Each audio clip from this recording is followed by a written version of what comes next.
meeting is being live streamed. Let's go.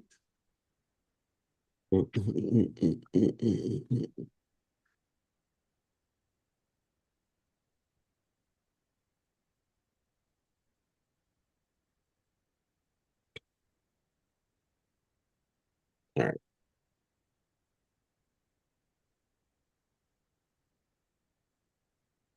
I think we're good. It's impossible to tell because I can't actually put it on my screen at the same time. Let's see. I can look it up really quickly, but it said on my it says on my thing that it's being live streamed. So Okay. we're good. Yeah, I pulled up on mine. Or Yeah, I have to use my phone for the chat to see if anyone says anything worth banning. Follow Jeffree Star. I don't want to do that. I look up CO for Cody Porter Sports Show. The first thing that comes up after that's Coco Melon. So, all right. Ba-dum, ba-dum, bam, bam. All right, we are live. This is the Cody Porter Sports Show. Cody and Alex Sports Talk. We're back, week number 2. Good weekend of football, sloppy football. I think something I realized a Big. lot.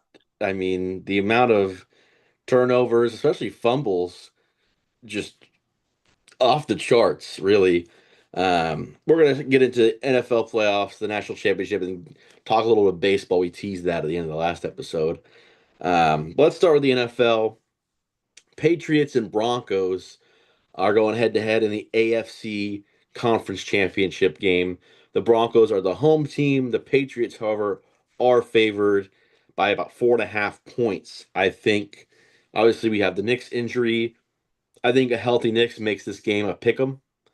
That's probably how I'd see it. But we have Stidham coming in for Knicks after Knicks breaks his foot or breaks his ankle, one or the other. Alex, I'm gonna let you go ahead and dive into this game first. Tell me, preview the game. Tell me what you saw last week between these two teams and how you think it's going to go. Yeah, I mean, so we'll start with the Patriots and Texans, as you kind of alluded already with sloppy football. I mean, we saw CJ Stroud um had four interceptions, was it? Or Yep. was it three and then a fumble? I think he had four interceptions and then Woody Marks had a fumble in there. So very sloppy there. Patriots defense definitely came out as the MVP in that game. But looking on the offensive side of the ball for the Patriots, they were just as sloppy. They just got lucky with a couple of bounces here and there. Because Drake May had four fumbles as well, but they recovered two of them back. Um, you do have, I know that Carlton Davis had two of the picks last week. He is questionable here with a concussion. I think that's a big um, miss if he's unable to make the game because I was reading up on the Patriots. Stephon Diggs has the most amount of playoff experience, but Carlton Davis is right behind him in games for that. And so if you lose him, you lose the defensive veteran leadership on that side. Going to the Buffalo and Broncos game, it was just a back and forth thriller. Obviously, you end up losing Bo Nix, which is a huge blow for you. But you did like to see that with Cortland Sutton being shut down, you had unlikely heroes like Marvin Mims with 80 yards and a touchdown, especially who's struggled with consistency, being able to step up and shine in the playoffs. That's huge for the Broncos. Um, I think ultimately this game comes down to the quarterbacks.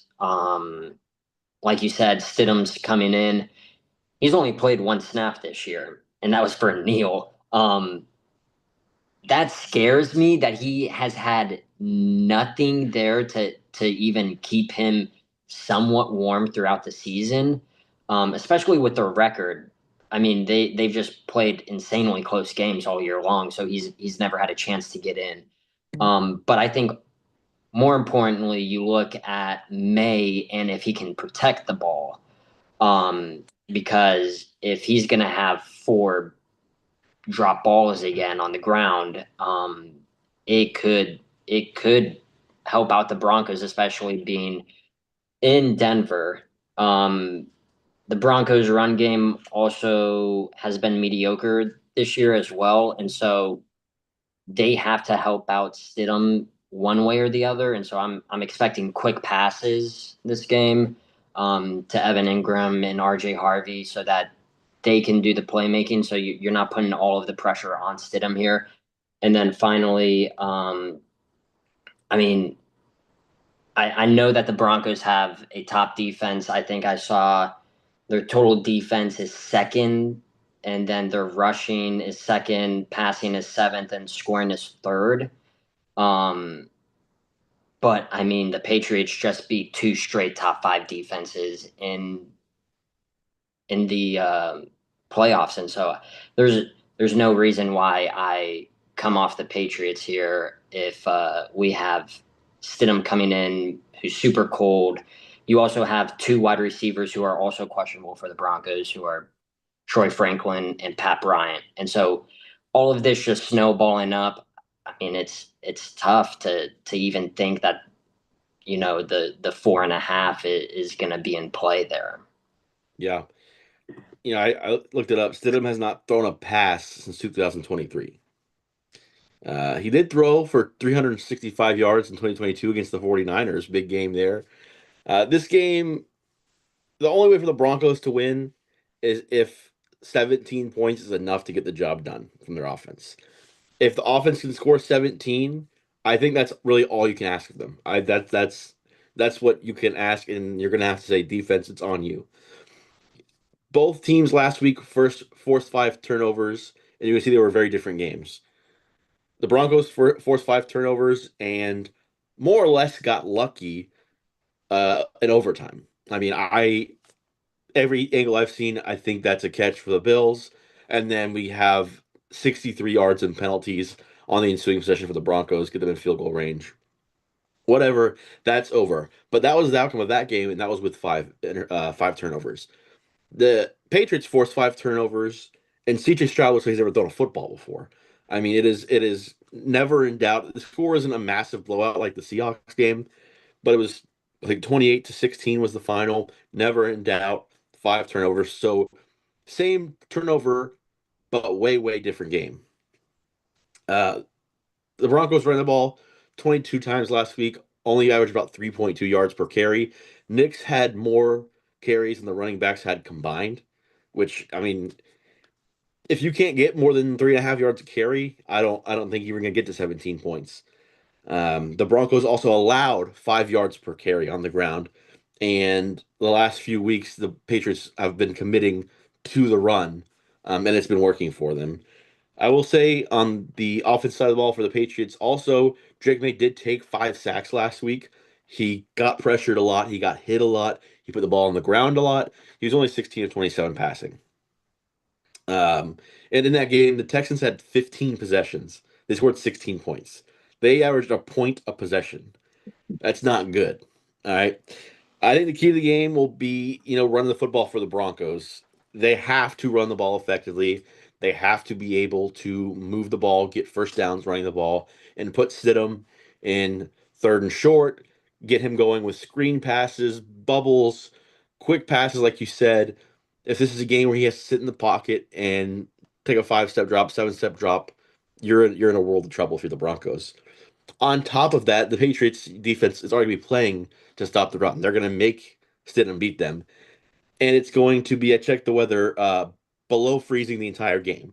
That Mhm. doesn't really set you up for an air raid style of offense, regardless. So Stidham could come out there and if he throws for over 65% completion percentage, doesn't turn the ball over, gets to 200 yards in the air, I think he's done all you can really ask him at this point.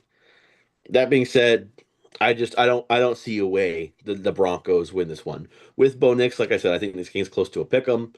Without Bo Nix, with the rushing troubles that the Broncos have had, and how good New England has looked against top defenses in comparison. New England has not looked great in the playoffs, but they're played really, really good defenses here the first two rounds. I think the Patriots win. I think they cover. I think this is a 7 to 10 point victory for the Patriots on the road and sends them to a Super Bowl, which is crazy to think this season. Like I said last week, I'm taking Josh Allen all the way, and he's finally in the playoffs with no Patrick Mahomes, no Joe Burrow, no Lamar Jackson, and then Drake May is going to have to beat C.J. Stroud, Jarrett Stidham, and who they play in the first round. I don't even remember. Justin Herbert with no offensive line. Yeah, I mean, whatever you want to say, people said, "Oh, they had an easy schedule. They played it was in front of them. They got the draw they got by being the 2 seed, and it looks like they're going to the Super Bowl." Moving over to the NFC side, Seahawks are 2.5 point favorites. I don't really know what you can take away from the Seahawks game last week. I mean, a 41-6 just pounding of the 49ers. I think the 49ers might be cursed at this point. The injuries and the way everything has gone for them for a while is almost funny. Rashid Shaheed starts the game off with a big return for a touchdown, 95 yards to the house. Um, like I said last week, I'm not going to trust Sam Darnold until I see it. They won a blowout game, but he only completed 12 passes. They scored 41 points. He had 12 completions for 124 yards. So he still hasn't done anything to prove it to me. Stafford has not played incredible. He had under 50% completion percentage. He got sacked 4 times. The Rams only ran it for 3.6 yards a carry. So we kind of expected, I think a lot of people expected the Rams Seahawks to meet here in the NFC Championship and be a high scoring thriller. But right now, the quarterbacks aren't playing like superstars. I think Stafford will be the MVP, regardless for the regular season. But these teams are coming into the game with some quarterbacks who have some things to prove. Uh, the Seahawks did run the ball incredibly effectively, 175 yards, 5.3 per carry. The Seahawks defense limited the 49ers to just 236 total yards. Uh, it's actually going to be warmer up in the Pacific Northwest than it is in Denver. It's going to be in the 30s around kickoff. And like I said, everything from this past game for me points to the Seahawks. I still don't trust Sam Darnold, but everything I've seen makes me think that the Seahawks should be favored. They are favored. Stafford has to way overcorrect from his performance last week. And I just think the Seahawks are more of a complete team, especially running the ball. Last week they ran the ball incredibly well. And their defense looked great. So I'm going to roll with the Seahawks. I'm picking the favorites in both games. Alex, how about you? Yeah, so I mean, like you said, the Seahawks dominated the Niners. Nothing, I mean, people turned it off at halftime. Wasn't a game. It was whatever. The Rams played super feisty Bears. I mean, the Bears weren't they the 2 seed this year? I mean, so I mean they were a good team.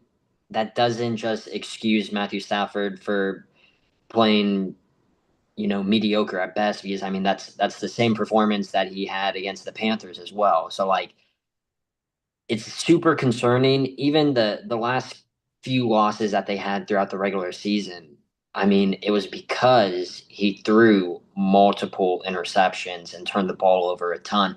That's how they lost the games. So I look at kind of these two teams played around a month ago as well in Seattle. Seattle ended up winning it 38-37, which I think is why everybody's like, "Oh, this is going to be high scoring thriller." We saw it a month ago, so why change it up? You did say that it's going to be probably a little colder than what it was a month ago, and so I'm looking to see it'll probably be more of a running game here rather than just gunning it down the field. I think another like huge thing to look at here is the Rams are at plus 15 in turnover differential. The Seahawks are -4, which when I was looking at that, I'm like, I didn't think Darnold turned the ball over that much this year, but he had 14 picks. Yeah. Um, I think it was close to like a 2-to-1 touchdown to interception ratio. It's not super thrilling when you're looking at it, especially when you have a weapon like JSN. So I mean, I do think that this is going to be a high scoring game. You have a really balanced team in the Seahawks, which their total offense is ranked seventh, their total defense is ranked sixth. And then you have the offensive juggernaut in the Rams, who their total offense is one, but their total defense is 17. So I see this as, the Seahawks defense is going to try and keep them, to probably around that 15 to 20 point range for the Rams. While that offense is probably looking for that 28 mark for four touchdowns. I do. Um, I think it's going to come down to the Rams' defense ultimately, because I mean, if they can shut down Darnold, which I was looking, he is on the injury report right now. He The apparently, oblique. yeah, his oblique is hurting him. He was limited throughout practice this week. I think that you like if you're the Seahawks defense, you are shutting down the run so that Kenneth Walker and Zach Charbonnet, can't get hot, so that you make Darnold throw it with this oblique that's bugging him.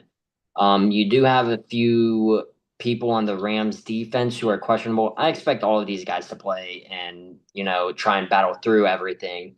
But you have like Young and Quinn Lake who are there. One was sick throughout the week, the other was a nagging injury.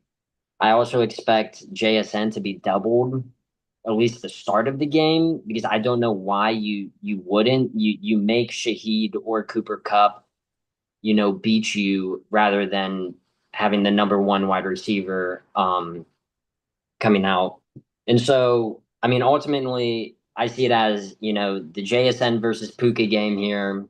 Which one's going to come out with better stats? And then you see the two running back rooms here, just looking at names, like they not the stats, like they're probably like a top 5 to 10 on both sides. You have Zach Charbonnet and Kenneth Walker, and then you have Kyron Williams and Blake Corum. Like those four, they're amazing running backs.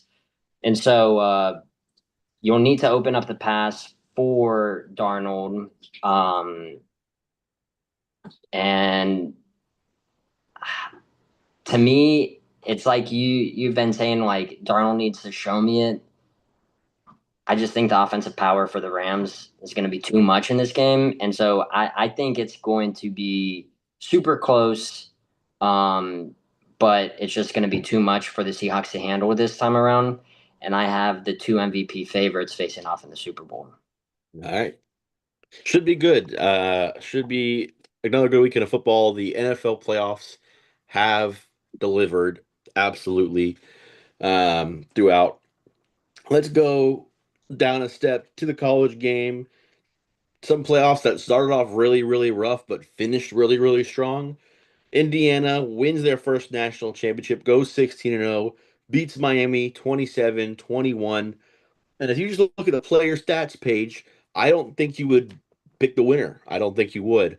We talked last week about the keys to the game. We said for Miami, they need to shut down the Indiana run. They did. Indiana only averaged 2.9 yards per carry. Mendoza didn't have a gaudy stat line. The defense did what they had to do. The offense played decently well at times. The key numbers in this game, like I said, Indiana only averaged 2.9. Miami averaged 5.2 yards on the ground. I mean, that if you just give me that number, I would have guessed Miami was in it just on that alone. Statistically, Beck even outplayed Mendoza a little bit until that last throw. Indiana had the punt block for a touchdown. That's used a special teams touchdown. Always gives you a higher percent chance of winning the game. And then that Mendoza Heisman moment, fourth down in the red zone. They go for it. QB draw, follows his blockers, stays up, makes a man miss, gets rocked at the goal line. He stays in. I mean, that's just the play of the year, really. And that was him showing everything he had and getting in the end zone. Penalties was 60 to 38 yards. Miami had more penalty yards, and I really thought that the false start on Indiana when they were down in the red zone, they were I think they were on 3rd and 1 or 3rd and 2 or something. Yeah, False start sends them back. If they would have gotten a first down, the game was over. They could have taken knees and it was over there. False start sends it back. They end up kicking three. I thought, okay, Miami is going to take advantage here. I think Miami really could win it. And then Carson Beck does what Carson Beck does. He's lost just 6 games in his college football career. 4 of those games, the last offensive play for his team was a Carson Beck interception. incredible. It's the story really of his career when the lights are shining the brightest, when the team needs him to make a play, it's going the other way. Carson Beck is going to get drafted by an NFL team, which is absurd. He is not that guy. He will never be that guy. He proved it to you for 10 years while he was in college. And like, I mean, I think we said it last week. Carson Beck needs to play a clean game. He cannot turn the ball over. He turns it over in the most crucial moment, and it's not a remotely good throw. He throws it. Yeah, yet 2 men on the left side. It's underthrown to the corner. He stops running, catches the ball game. So Indiana, Kurt Signetti. I mean, he might be the greatest coach of all time. I mean, the what he's done. I think I saw someone they were comparing top Nick Saban assistants all time that become head coaches, and had Signetti at one and Kirby Smart at two, and people were outraged. And I saw one comment that I thought I agree with this wholeheartedly. It said Kurt Signetti could have won 2 national championships at Georgia. Kirby Smart was not winning a national championship in Indiana, and I agree with that wholeheartedly. Yeah, What Kurt Signetti has done is truly been remarkable. yeah. I mean, first off, what did you think about going for three there in the um fourth down there at the end of the game for Indiana? Do you think they should have went for it? I thought they were going to. In my head, I'm like, I think I go for it here. I think you try to put it away. You have the Heisman quarterback. He already made one play for you when you had to have it. I kind of think you go for it there. And like I said, when they kick that field goal, I think, oh, Miami's going to come back and do it here. Yeah, When they kick that, because I mean, yes, I understand you kick three, it's 6. They have to kick the extra point to make it. I don't really think that matters. I think yeah, you get the first down, put it on ice, game over, and end it with your team on the field on offense. You kick the three, you have 6. I don't love it, but it works out in the end. yeah. And then I mean the past 3 years we've seen, you know, Michigan, Ohio State, and then Indiana win. All of these teams have been, you know, older than most teams. You know, Michigan, you had a lot of seniors on that team all around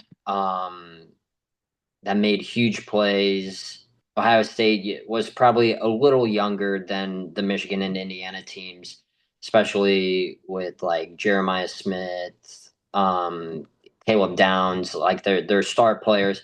And then you have Indiana who had like 5 players or something like that that were sophomores. Everyone else was older than that.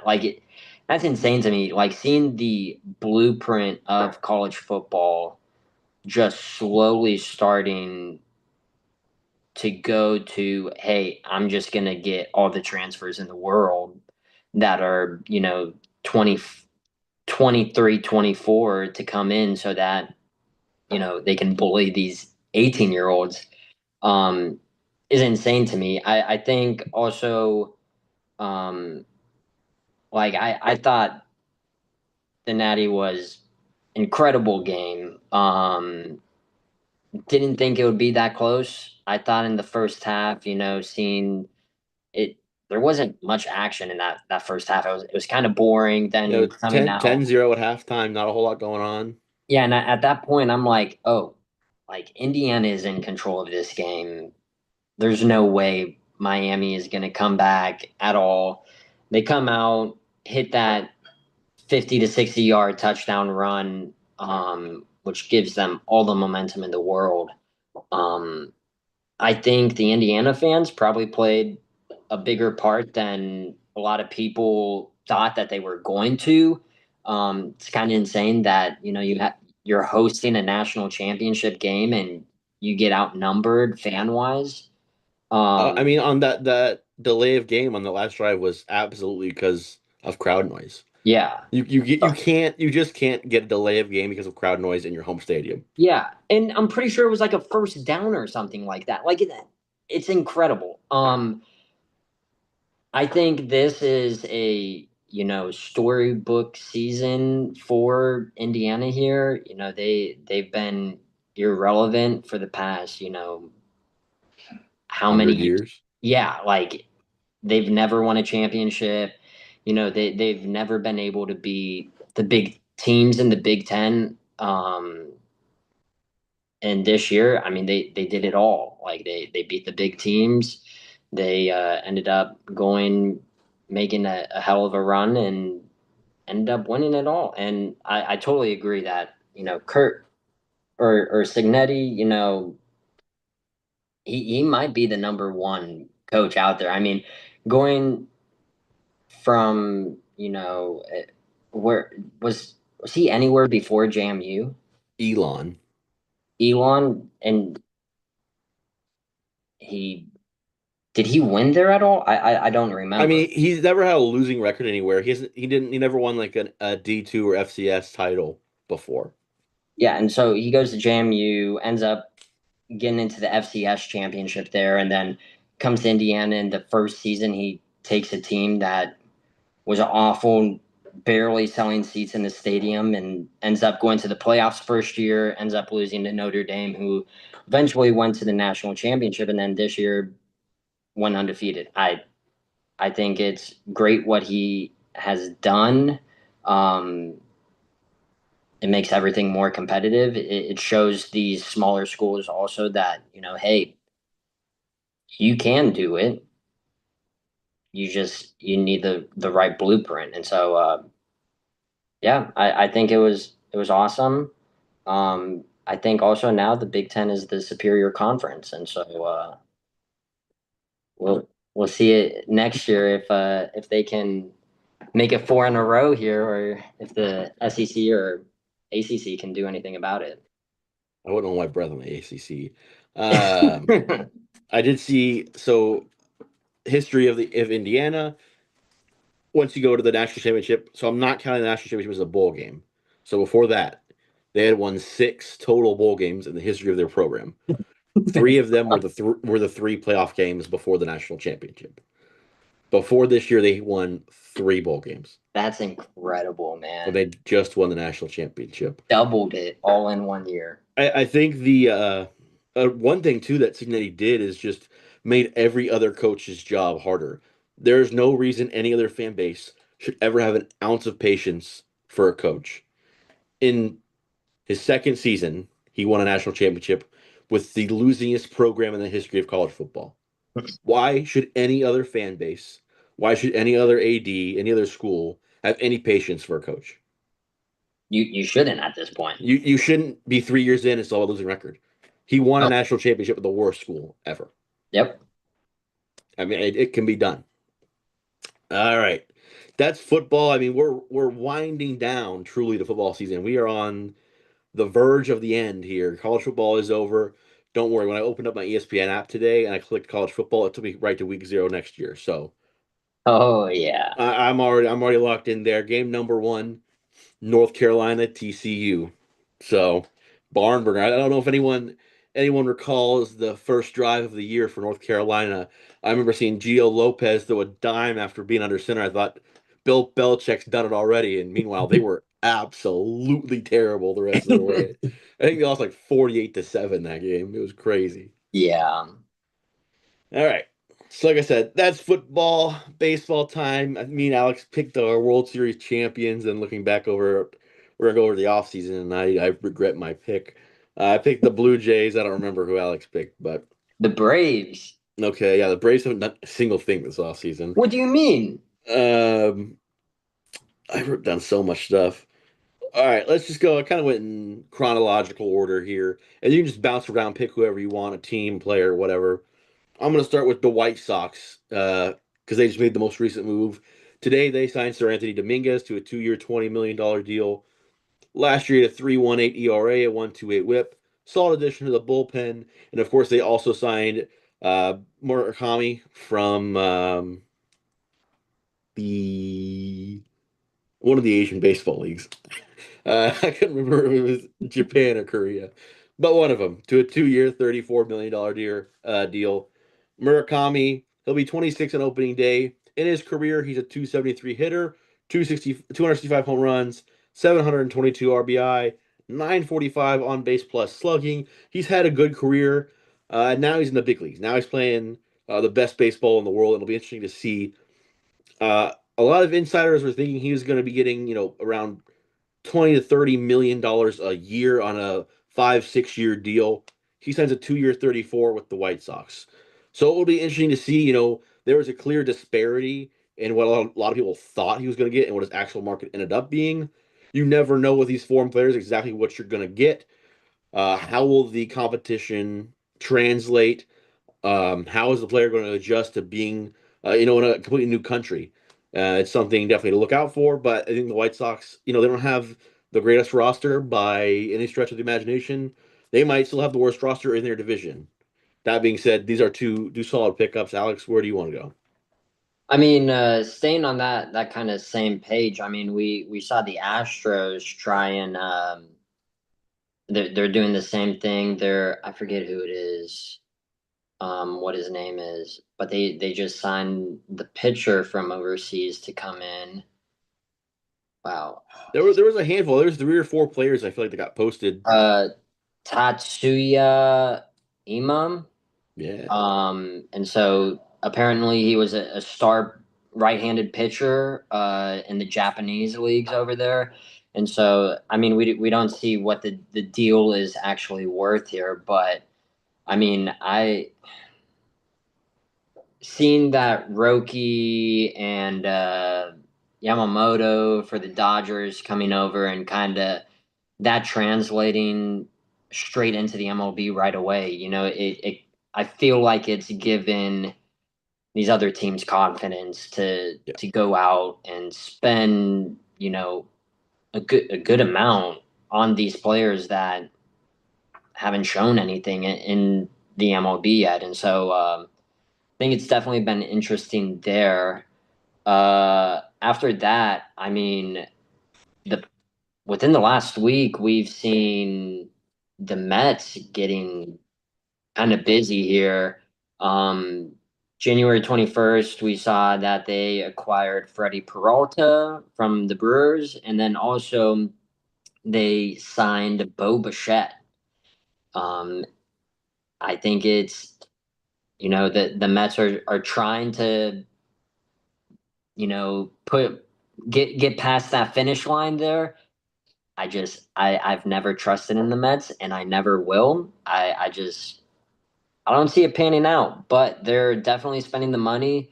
I think they will be a top team in their division, and giving the Braves a run for their money there. And so I'm hoping it falls apart for them, so that my World Series pick can stay alive. Yeah. I mean, ever since Steve Cohen purchased the Mets, he's made it clear he is all in. He wants to win a World Series. He's willing to break open the checkbook and make whatever needs to happen. Obviously, they let Pete Alonso go. They did not re-sign him, but have been very busy all offseason. They just traded for Freddie Peralta, who last year was 17-6 at a 2.9 ERA, 204 strikeouts. In that trade, they also got Tobias Myers. He's a career 3.15 ERA out of the bullpen. It's thrown over 180 innings. They do give up their top prospects, Jet Williams, Brandon Sprout. But like I said, they're in it to win it now. And they add 2 very solid arms to their team. Obviously, Bo Bichette, 3 years, $126 million. He's coming off a bounce back year in 2025. Uh, he's a career 294 hitter. 28 years old, 806 OPS, over 400 RBIs. I mean, that's just a really solid. He stays healthy. He's a really solid bat you add to your lineup. They also had Jorge Polanco. That's more of a low average, hit a bomb kind of guy. Same with they traded Brandon Nimmo, who's been a staple in that outfield for Marcus Simeon, another power guy. We're not asking you to hit 300, we're asking you to hit 30 bombs. And then they also signed Devin Williams to the bullpen. 3 years, 50 million. Williams' career was incredible, and then he went to the Yankees. He had never had an ERA over 2.5 in his career. With the Yankees last year, he had a 4.79. He almost had a five. His ERA almost doubled just being in the Bronx. But they signed him thinking they might be able to turn around. But like I said, you said it. They have invested this offseason. They're going big once again. They add all those guys to a team with a guy like Juan Soto. They just started the year off so poorly last year Hmm. for whatever reason. And that's just not something with the payroll that you have um, that you can do. You should be dominating the whole season. You should be a 95 plus win team when you have the names they have and are spending the money that they're spending. Yeah. Moving on, like I just mentioned, Devin Williams, the Yankees, they signed Cody Bellinger to a 5 year, $162 million deal. There's opt outs in there. I think it's only on Bellinger's side. I don't think it's on the team side. After I think the second and fourth year, or the third year, something like that. But a big contract, a lot of money to commit to Bellinger, and I think there's just too much when it comes to a guy like Bellinger who is such a streaky player. It's not just hits. I mean, his power is streaky. His eye is streaky. It's just I don't think you can trust him and putting this much investment on him. 5 years, 162 million. I know it's the Yankees. I know they can afford it. No problem. It's just a lot to put into a guy who there's a chance after year two, uh, you're paying him and he's sitting on the bench. You're going to DFA him. He's going to end up somewhere else. Hmm. So that's a big, big commitment there. Yeah, I mean, looking at his stats, he's, you know, 270 average, 29 home runs, and 98 RBIs last season. If you can get that every single season, you're golden. Um, but like you said, he is so streaky. It's a lot of money for that. And so, if you are expecting this performance, every single year, it's a lot of pressure.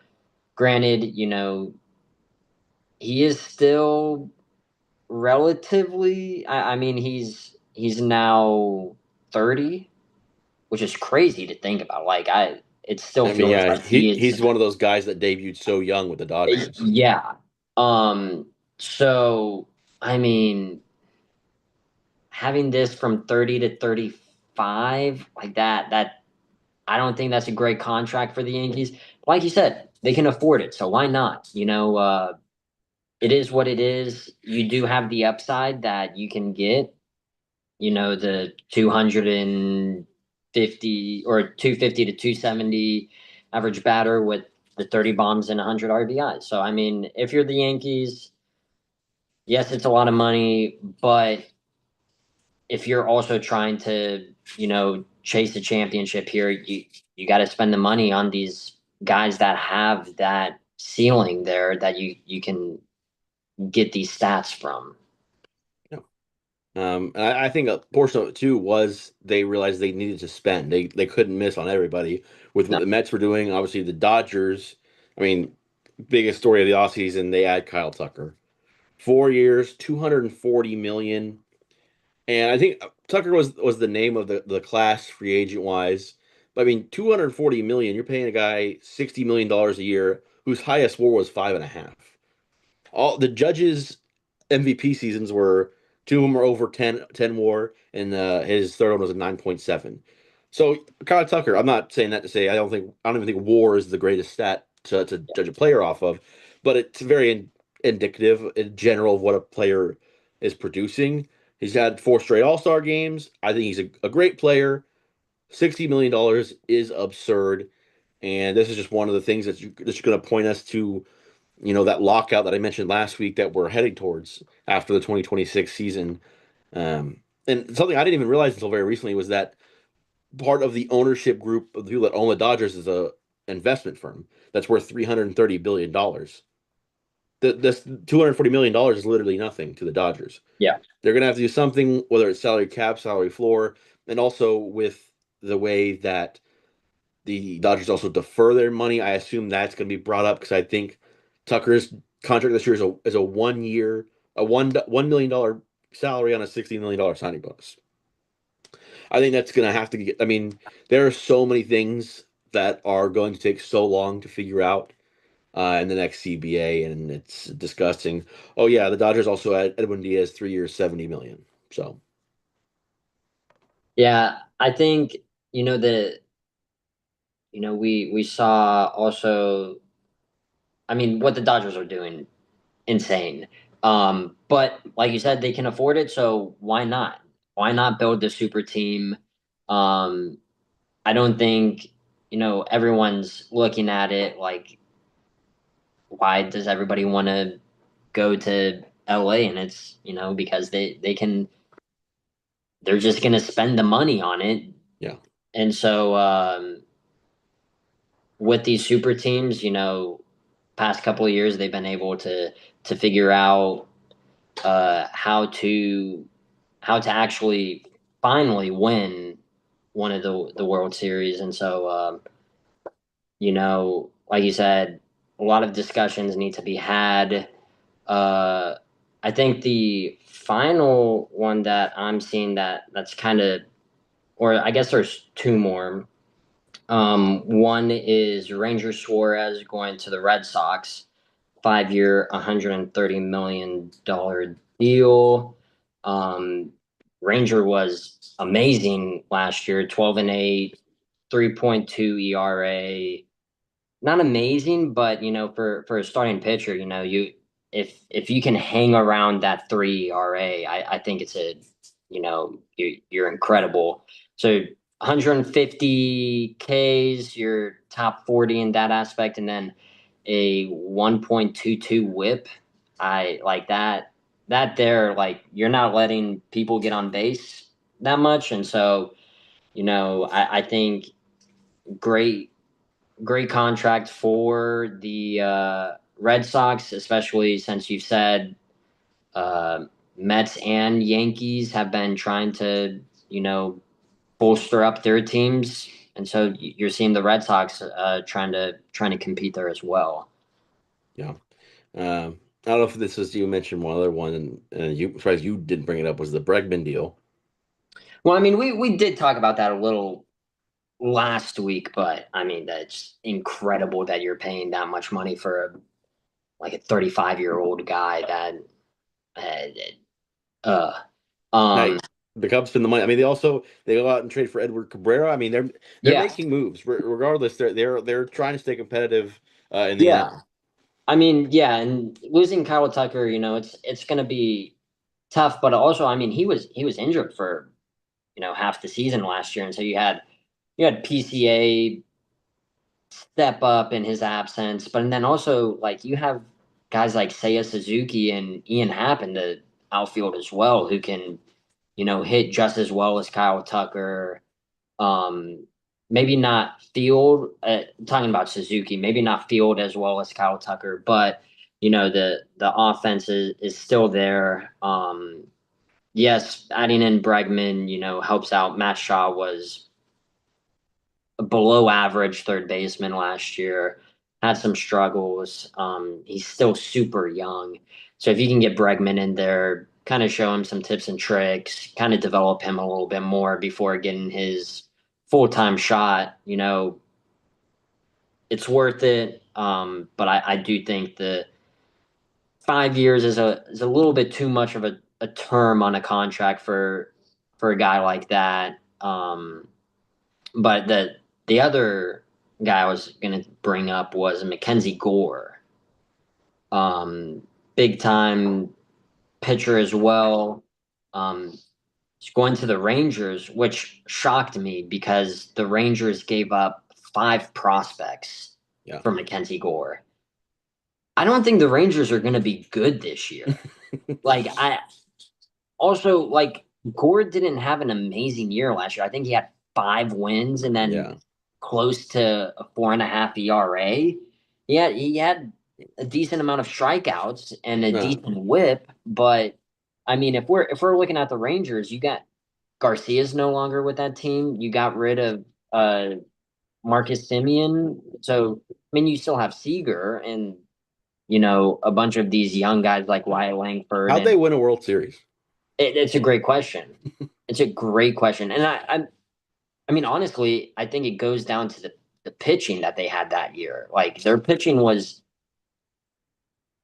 like at least decent. Like they kept them in the games. Like Nathan Eovaldi, like Evaldi, I think, had a career year. yeah, he was the one that kind of carried them everywhere, and so having that, and then Garcia hitting the bombs when he needed to, like that's how they won. And so not having that strong of pitching and then giving away 5 prospects while you're kind of rebuilding because you just got rid of like your star player in Garcia, that's that there. It made me scratch my head when I saw that they gave up 5 prospects. I thought if they just got Gore for maybe 1 or 2 prospects and a player here or there, it would have been fine. But I mean, you gave up 5, and that's concerning to me.